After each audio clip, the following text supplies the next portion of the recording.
Hi అండి, welcome back to Ravali vlogs. ఇవాళ recipe వచ్చేసి నేను ఊతప్పం చూపించబోతున్నానండి. ముందుగా ఊతప్పంకి ఇలా దోశ బ్యాటర్ తీసుకొని తగినంత సాల్ట్, వంట సోడా వేసుకొని బాగా కొద్దిగా వాటర్ యాడ్ చేసుకొని బాగా కలుపుకోవాలి. ఇలా కలుపుకున్నారు కదండి. ఇలా ఊతప్పంకి ఏమేమి కావాలో చూద్దాం రండి. ఇలా చిన్న చిన్నగా కట్ చేసి పెట్టుకున్న ఉల్లిపాయ ముక్కలు, పచ్చిమిర్చి, తురిమి పెట్టుకున్న క్యారెట్, అలాగే కొద్దిగా కొత్తిమీర. ఊతప్పం ఎలా వేసుకోవాలో చూపిస్తాను రండి.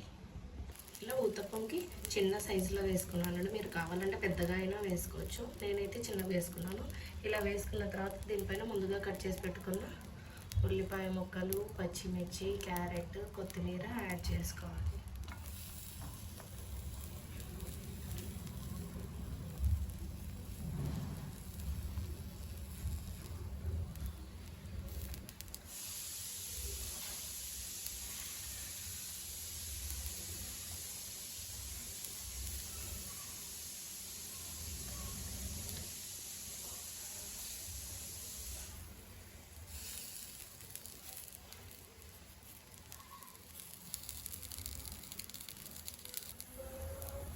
కొద్దిగా ఆయిల్ వేసుకొని 2 సైడ్స్ బాగా కాల్చుకోవాలి.